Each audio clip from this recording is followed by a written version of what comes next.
Assalamualaikum warahmatullahi wabarakatuh. Artis KDI sedang berdendang, membuat penonton melonjak-lonjak. Acara sobat yang ditunggu-tunggu sudah datang, yaitu acara Bijak Bicara Pajak. Bersama saya Bang Jaya dengan Bang Pandi ya. Alhamdulillah sehat ya Bang Pandi. Semangat. Ya, setelah 3 bulan ya, beberapa bulan lalu kita podcast tentang pemadanan NIK dan NPWP. Ini kita ada lanjutannya nih Mas Pandi. Masih mengenai NIK dan NPWP ya? NIK dan NPWP karena diberitakan bahwa tahun depan ini itu akan mulai diberlakukan per 1 Januari 2024. Itu setiap orang dan badan, baik itu penduduk maupun bukan penduduk, baik itu wajib pajak badan maupun wajib pajak instansi pemerintah itu harus sudah menggunakan NPWP 16 digit ya, Mas ya. Jadi maksudnya adalah bahwa untuk orang pribadi itu 16 digitnya diambil dari NIK ya, sedangkan untuk badan dan yang lain itu ialah NPWP lama itu ditambah 01. Di depannya 01. Yang merupakan amanah dari PMK 112 tahun 2022 ya.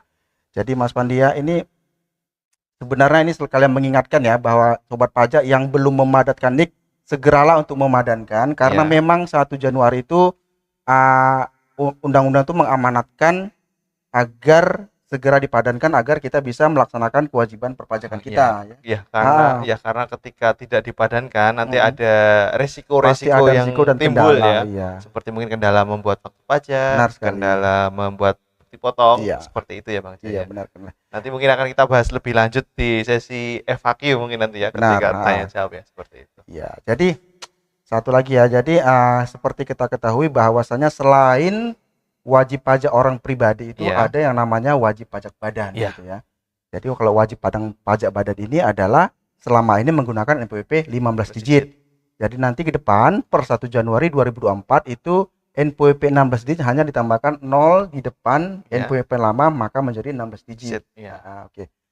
Dan seperti kita ketahui juga bahwasanya NPWP badan ini atau badan ini biasanya itu ada yang mempunyai cabang-cabang gitu ya. Seperti kita di KPP Madya ya.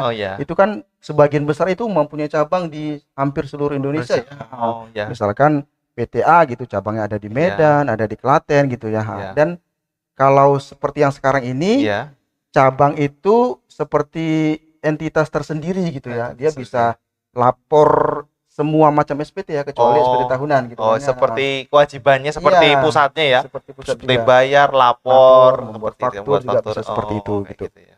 Ya, cuman itu kan sekarang ini. Jadi kira-kira untuk kedepannya per 1 Januari 2024 ini dengan berlakunya PMK 112 ini ada perubahan nggak Mas Pandi?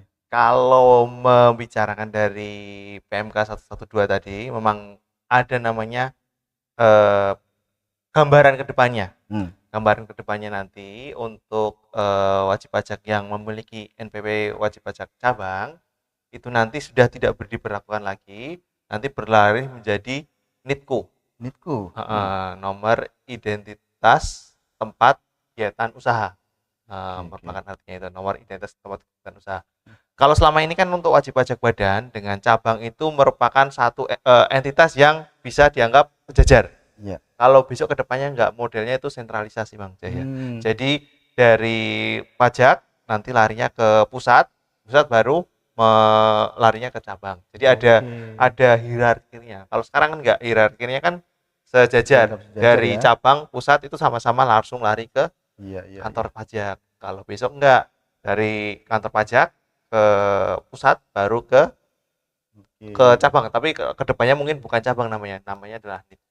Jadi nanti kalau misalkan mau nambah cabang itu gimana Mas ya?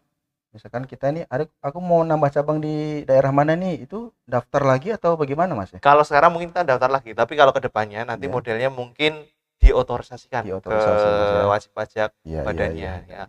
Perlu wajib pajak ingat kalau untuk pendaftaran NPWP, pendaftaran NITKU nanti kedepannya menggunakan otorisasi. Dan sekarang untuk wajib pajak badan itu juga bisa mengecek NITKU-nya masing-masing Bang Jai. Bisa ya? Iya, bisa. Caranya bagaimana Mas? Caranya nanti bisa kita lihat di tayangan berikut ini. Selamat datang di tutorial menu pencarian NITKU cabang pada akun pajak.go.id. DJP mengembangkan satu fitur baru untuk memudahkan wajib pajak dalam mencari nomor identitas tempat kegiatan usaha atau NITKU dari cabangnya. Nomor tempat kegiatan usaha atau disingkat NITKU adalah nomor identitas yang diberikan untuk tempat kegiatan usaha wajib pajak yang terpisah dari tempat tinggal atau tempat kedudukan wajib pajak. Untuk mengakses fitur dimaksud, Anda dapat login pada www.pajak.go.id. Masukkan NPWP Anda, isikan password dan kode keamanan, lalu klik login. Pada beranda akun Anda, pilih menu Profil. Pada daftar menu yang ada di sebelah kiri layar, Anda dapat mengakses menu baru Daftar WP Cabang. Daftar menu cabang ini hanya dapat diakses oleh wajib pajak dengan status pusat yang memiliki NPWP cabang. Anda dapat mencari NITKU cabang melalui list yang tersedia maupun melalui kolom pencarian dengan menginput NPWP 15 digit dari cabang yang akan dicari. Fitur ini diharapkan dapat memudahkan Anda dalam pemenuhan kewajiban perpajakan wajib pajak yang membutuhkan NITKU. Demikian tutorial menu pencarian NITKU pada akun pajak.go.id.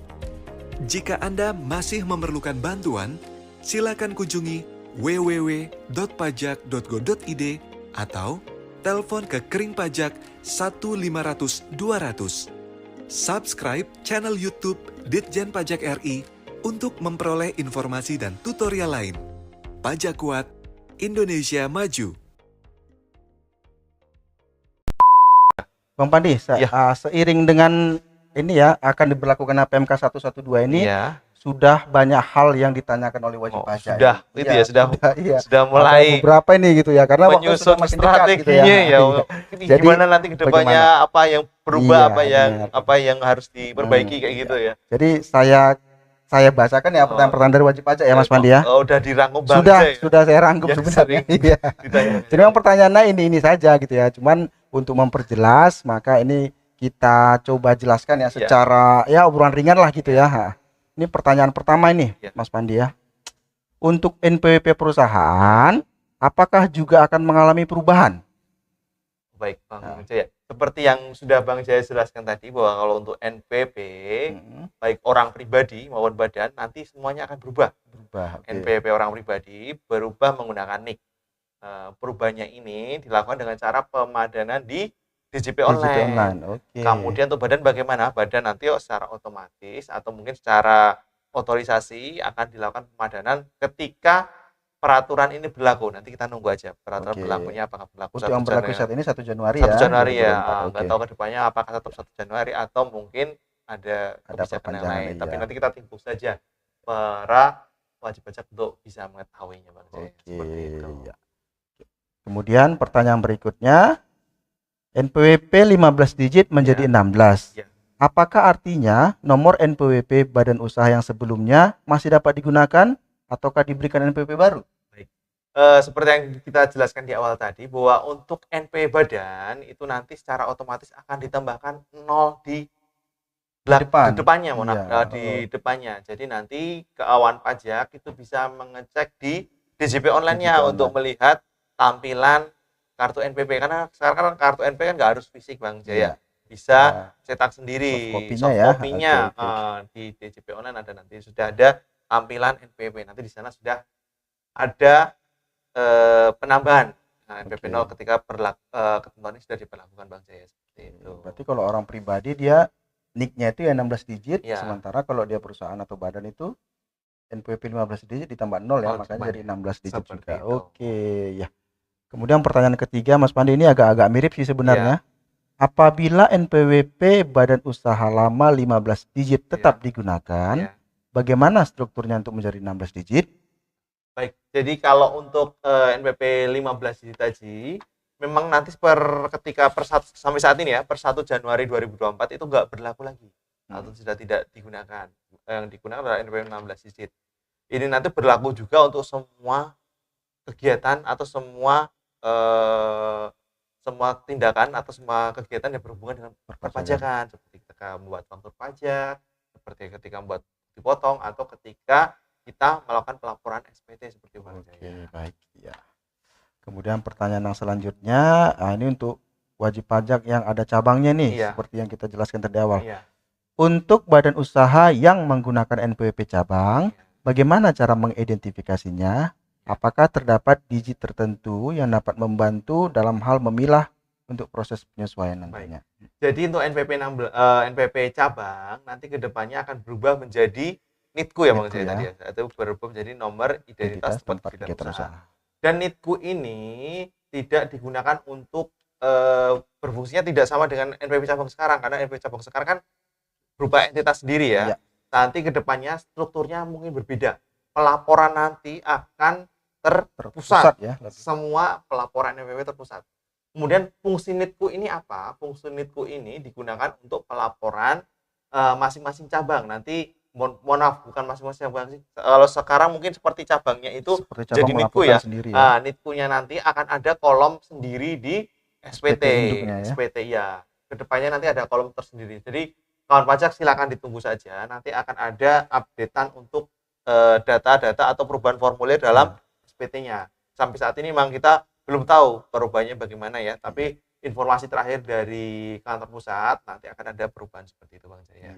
Dan NITKU sendiri tadi sudah kita jelaskan di awal tadi, bisa kita cek di DJP online ya. Nanti Bapak Ibu bisa masuk ke nanti silakan dilihat di tayangan video sebelum kita tadi bahwa tata cara melihat NITKU seperti itu ya. NITKU sendiri terdiri dari 16 digit NPWP-nya ditambah dengan 6 nomor urut ya, nomor urut NITKU-nya. Untuk mengetahui, ketika nggak tahu bagaimana kita cek di DJP online ya, kita tinggal ketik NPWP 15 digit cabangnya ya Bang Jaya. Nanti otomatis sudah ada seperti itu. Ya, ini tadi sebenarnya sudah kita jawab ini. Bagaimana kantor cabang kami dapat memperoleh NITKU? Apakah lewat DJP online atau lewat cabang atau lewat pusat? Ya, seperti yang dijelaskan tadi, kita tinggal buka di DJP online. Nanti itu sudah lengkap lihat semua. Di profilnya, silakan aktifasi dulu di bagian profil untuk bisa mengecek NITKU seperti itu.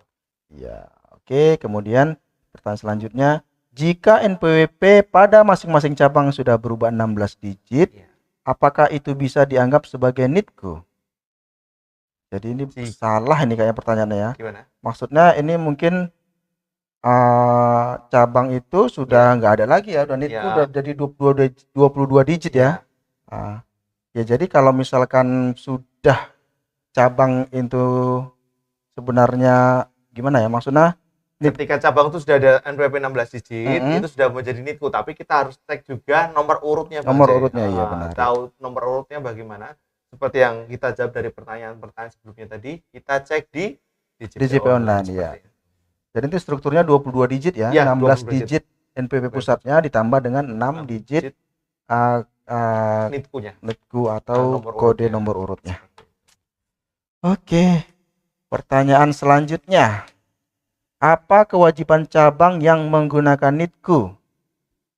Kalau untuk kedepannya, karena cabang ini sudah tidak ada kewajiban perpajakan lagi, nanti untuk cabang itu hanya digunakan untuk mengisi di bagian formulir. Karena kan untuk cabang sudah diganti dengan NITKU ya, nanti tinggal diisi di formulirnya. Semua pelaporan perpajakan itu nanti menjadi terpusat semuanya. Jadi tinggal lakukan pelaporan di pusatnya. Baik, jadi semua cabang pegawainya itu pelaporan larinya ke pusat semua Bang Jaya. Jadi dengan kata lain, NPWP cabang itu atau perusahaan cabang itu tidak ada kewajiban perpajakannya lagi gitu ya, karena semua sudah terpusat ya. Laporannya sudah seperti itu.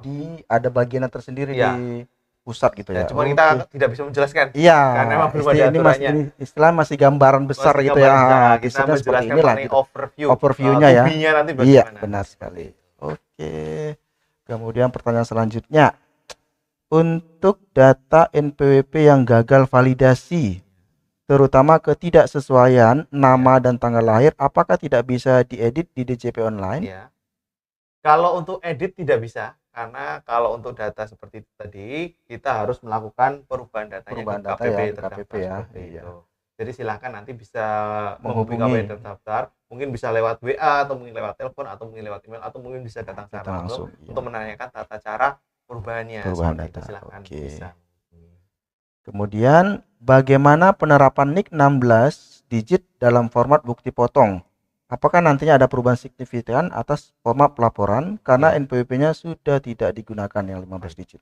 Kedepannya seperti kita jelaskan tadi, formulir SPT itu nanti akan ada perubahan ya. Ada perubahan menyesuaikan dengan ketentuan yang baru ini, PMK 112 tahun 2022 ini. Cuma kita belum bisa menjelaskan mengenai formatnya bagaimana. Cuma kita bisa menjelaskan bahwa nanti itu akan berubah. Berubahnya bagaimana kita tunggu saja aturan yang berlaku ke depannya. Pastinya format itu mengakomodir kolom 16 digit dan kolom NITku nanti gitu Mas ya. Cuman kita nggak bisa menjelaskan dulu Bang Jaya karena kita belum ada aturan pelaksanaan. Kemudian ini adakah sanksi apabila per 31 Desember nanti ini wajib pajak belum melakukan validasi, Mas? Baik. Kalau untuk sanksi kedepannya itu tidak ada namanya sanksi NPWP tarif lebih tinggi, 20% lebih tinggi ketika tidak ada NPP atau NPP 000 itu karena ketika tidak melakukan pemadanan NIK menjadi NIK menjadi NPP itu otomatis tidak bisa membuat bukti potong oleh perusahaannya. Jadi malah muncul kendala tidak bisa buat bukti potong ya, bukan dianggap tidak ada NPWP ya. Jadi nanti mungkin lebih lari ke perusahaannya Bang Jaya untuk sanksinya nanti kan ketika tidak bisa membuat bukti potong otomatis kan storannya kurang ya. Ketika nanti baru store belakangan otomatis kena sanksi. Nanti ada sanksi. Jadi diharapkan semua pegawainya itu sudah melakukan validasi NIK. Biar aman ya. Biar aman, bukti potongnya juga bisa dibuatkan dan perusahaan juga tidak terkena denda ya. Jadi apabila Bapak Ibu ada kendala ya silakan hubungi kantor pajak gitu ya. Kantor pajak siap sedia untuk membantu Bapak Ibu memadankan NIK dan NPWP. Kemudian yang keempat ini bagaimana jika status istri yang selama ini menggunakan NPWP suami untuk perpajakan, apakah yang perlu divalidasi adalah NIK suami atau NIK istri? Jadi statusnya ini digabung ya Bang Jaya? Iya, statusnya NPWP istri dan suami menjadi satu kesatuan. Kalau untuk satu kesatuan seperti ini, maka kewajiban dari suamilah melakukan update data keluarga di DJP online-nya. Jadi Bapak Ibu sekalian, nanti silakan dicek ulang apakah untuk istri ataupun anak-anak itu sudah dilakukan validasi belum di DJP online di bagian profil status keluarga. Di sana nanti ada namanya validasi data NIK dan nomor kartu keluarganya. Ya, nanti silakan dicek apakah keterangan sudah valid atau belum. Apabila sudah valid, maka nanti ke depannya ketika istri dibuatkan bukti potong menggunakan NIK istri itu tidak masalah karena otomatis nanti akan merefer atau akan pre-populated dia namanya pre-populated ke suami ke SPT suami. Jadi kedepannya nanti Bapak Ibu tidak perlu khawatir bukti potongnya bagaimana karena bukti potongnya itu secara sistem akan ada di kolom SPT suaminya. Jadi sebisa mungkin dicek ulang ya apakah untuk istri itu sudah masuk di kolom data keluarga di DJP online suami. Seperti itu. Ini pertanyaan mirip-mirip yang tadi, Andi. Jadi bagaimana tarif yang berlaku jika lawan transaksi tidak memiliki NPWP? Apakah akan dikenakan tarif lebih tinggi atau tetap tarif normal? Ini sudah kita jawab tadi ya. Jadi sama baik ketika transaksi PPh 21 pemotongan PPh 21 untuk karyawan. Ketika melakukan pemotongan PPh 23 ataupun 4I2 biasanya kan ketika tidak ada itu kan dikenakan tarif lebih tinggi ya. Kalau mungkin OP mungkin dikenakan 20% lebih tinggi. Kalau untuk badan kan kena 100% lebih tinggi ya. Misalnya jasa menjadi dari 20% menjadi 4% kan selama ini kan seperti itu kan. Kedepannya tidak bisa seperti itu Bapak Ibu sekalian. Kedepannya itu semua harus menggunakan NPWP 16 digit baik OP maupun badan. Ketika badan tidak mengisi NPWP-nya bagaimana, maka otomatis nanti tidak bisa membuat bukti potong. Dan larinya ini nanti kendalanya ada di si pemotongnya. Karena kan ketika tidak dipotong otomatis Bapak Ibu tidak melakukan penyetoran. Ketika nanti ada data otomatis ada sanksi keterlambatan bayar nanti ya. Jadi larinya bukan ke pihak yang dipotong lagi tapi ke Bapak Ibu. Jadi sebisa mungkin proaktif ketika transaksi dengan non NPP baiknya Bapak Ibu tidak melakukan transaksi. Seperti itu. Lebih amannya seperti itu, Pak. Ya. Karena kan ke depannya sanksi lebih ke pemotong ya, Bang. Seperti itu. Oke, jadi ini 4 pertanyaan terakhir ya. Ya. Nah, untuk bukti potong yang dibuat oleh cabang, apakah akan terintegrasi dengan SPT kantor pusat? Untuk tadi sudah kita jelaskan bahwa untuk cabang sendiri nanti ada di bawah NPWP pusat ya, dan nanti namanya bukan cabang lagi tapi Nitko. Nitko ini fungsinya hanya untuk mengisi di lampiran SPT-nya saja. Kewajiban membuat bukti potong itu ada di pusatnya, karena nanti modelnya sudah tersentralisasi atau terpusat. Seperti itu, Bang Jaya. Jadi kalau bisa kita bayangkan itu nanti misalkan laporan SPT pasal 21 nanti itu ada pusat, baru mungkin ada Nitko A, Nitko B gitu-gitu ya. Iya, mungkin di kolomnya nanti ada kolom misal seperti ini ya. Misalnya pemotongan karyawan pegawai A. Ini kerjanya di mana? Oh, ternyata kerja di Lampung. Nah, nanti di kolomnya ada kolom Nitko Lampungnya di kolom di situ. Ini ada pegawai B. Oh, ternyata kerja di mana? Di Jakarta. Nanti ada kolom Nitko di Jakarta yang perlu kita isikan di sana. Hanya seperti itu saja. Jadi cabang tidak ada kewajiban sama sekali untuk membuat pelaporan SPT lagi. Kemudian lanjutannya adalah untuk pemadanan data karyawan cabang, apakah dilakukan di cabang atau pusat? Mengingat sebelumnya pemotongan 21 itu cabang itu di karyawan di cabang. Kalau untuk pemadanan NPWP itu kan bisa pribadi masing-masing, Bang Jaya. Cuma nanti apabila melakukan pemadanan secara massal itu bisa menggunakan portal NPWP. Jadi nanti dari pusat bisa melakukan pendaftaran selama memang sudah sudah dilakukan registrasi di portal NPWP. Ya. Seperti itu. Untuk portal NPWP nanti kita kasih linknya untuk bisa melihat tata caranya ya. Di akhir setelah acara selesai kita akan berikan link untuk bisa mengecek atau melihat panduan tata cara mengajukan pemadanan secara massal gitu ya. Dan seperti yang kita ketahui bahwa untuk portal NPWP tadi itu ada syaratnya. Ada syarat misalnya tertentu. Ya, syaratnya harus ada 50 pegawai gitu. Atau 50 bukti potong seperti itu. Akan ada validasinya. Oke, kemudian untuk melakukan pemadanan data karyawan secara batch, tetapi beberapa karyawan telah melakukan secara pribadi, apakah nanti akan error? Maksudnya mungkin mau dipadankan secara massal, tapi ada beberapa yang udah memadankan sendiri, itu nanti error atau enggak gitu ya? Jadi seperti yang kita jelaskan tadi, DJP sendiri menyediakan layanan pemadanan secara massal ya, dan ternyata masing-masing karyawan tadi ada beberapa yang sudah melakukan pemadanan sendiri seperti itu ya. Ketika dilakukan proses pemadanan secara massal, apakah ada kendala atau tidak seperti itu, Bang? Ya. Kalau secara sistem tidak ada kendala sama sekali, karena nanti akan diketahui di sana bahwa ini sudah tervalidasi, ini belum, ini seperti itu sudah ketahuan. Karena sudah secara sistem. Ini pertanyaan terakhir. Apabila NPWP suami dan istri digabung, untuk pemadanan NIK, apakah hanya NIK suami atau NIK istri? Untuk yang istrinya, untuk istrinya menggunakan NIK siapa? Iya, baik. Jadi kalau sekarang ini kan untuk pelaporan NPWP itu menggunakan NPWP suami ya, baik untuk pembuatan bukti potong suami maupun bukti potong istrinya.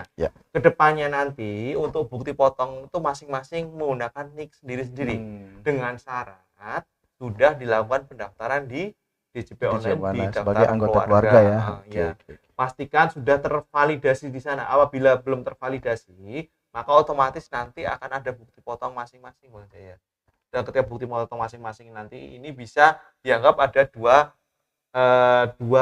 bukan satu kesatuan lagi, tapi menjadi bisa dianggap pisah harta atau melaksanakan kewajiban perpajakan sendiri, sehingga nanti bisa timbul kewajiban perpajakan yang lain. Jadi pastikan sudah validasi di DJP online untuk data keluarganya. Mungkin Bang Jaya bisa merangkum apa yang sudah kita bicarakan ini, Bang Jaya. Jadi Mas Pandi, dari beberapa pertanyaan wajib pajak tadi bisa saya rangkum beberapa hal ya. Yang pertama itu adalah nanti per 1 Januari 2024 itu baik wajib pajak orang pribadi maupun perusahaan itu sudah harus menggunakan NPWP 16 digit ya. Untuk perusahaan sendiri adalah 16 digit didapat dari mana? Yaitu NPWP yang lama ditambah 0 di depannya, maka menjadi 16 digit.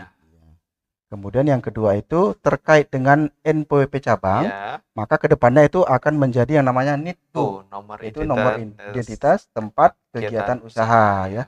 Jadi NITKU ini berbeda dari NPWP cabang ya, karena NITKU ini dia tidak mempunyai kewajiban perpajakan sama sekali. Jadi artinya dia itu terpusat di pusatnya gitu. Jadi tidak perlu pelaporan ya. Misalkan SPT 21, ya udah NITKU-nya tadi masuk ke dalam pelaporan SPT 21 di wajib pajak pusatnya itu. Kemudian yang ketiga itu adalah bagaimana cara kita mengetahui bahwa NPWP cabang itu sudah berubah menjadi NITKU gitu ya. Itu bisa wajib pajak cek sendiri di DJP online ya. Nanti masuk ke akun DJP online, maka di situ nanti akan nampak cabang-cabang mana saja yang sudah berubah menjadi NITKU sesuai dengan panduan yang telah kita berikan di awal tadi gitu. Jadi bisa Bapak Ibu cek sendiri ulang ya. Nanti nomor NITKU-nya itu otomatis sudah ada di situ. Kemudian kesimpulan yang keempat adalah bagaimana apabila suami dan istri yang satu kesatuan gitu ya, itu apakah NIK-nya NIK istri atau NIK suami gitu ya. Untuk pelaporan. Untuk pelaporan ya. Jadi kalau untuk pelaporan itu nanti NIK-nya itu masing-masing NIK istri gitu ya. Cuman nanti harus pastikan si istri ini harus sudah masuk ke dalam daftar keluarga di NPWP suami gitu ya. Iya, jadi nanti dia bukti potongnya jadi satu gitu. Karena ketika belum tervalidasi maka otomatis nanti akan muncul kewajiban perpajakan yang lain gitu. Maka harus ketika sudah tervalidasi maka bukti potong istri nanti akan masuk ke laporan suami. Oke, baik. Ini sudah cukup ya Mas ya. Sudah cukup jelas ya. Mungkin kalau ada aturan yang baru nanti kita akan jelaskan di sesi selanjutnya seperti itu ya. Atau nanti ada peraturan PMK yang baru, apakah PMK 112 ini akan berubah gitu, nanti akan kita beritahu lebih lanjut ya. Walaupun tidak melalui podcast ini, mungkin nanti melalui saluran lain gitu bisa lihat di Instagram kami gitu ya. Oke. Baik. Mas Pandi? Ya. Apakah ada lagi yang mau disampaikan? Sudah cukup Bang Jaya. Sudah cukup ya. Iya. Baik sobat pajak sekalian, demikianlah acara podcast bijak kita pada hari ini. Sampai jumpa di podcast-podcast yang lainnya yang lebih menggelegar, yang lebih yang lebih bermanfaat bagi sobat pajak semua. Dan kita akhiri podcast pada hari ini dengan salam bijak, bicara pajak. Assalamualaikum warahmatullahi wabarakatuh.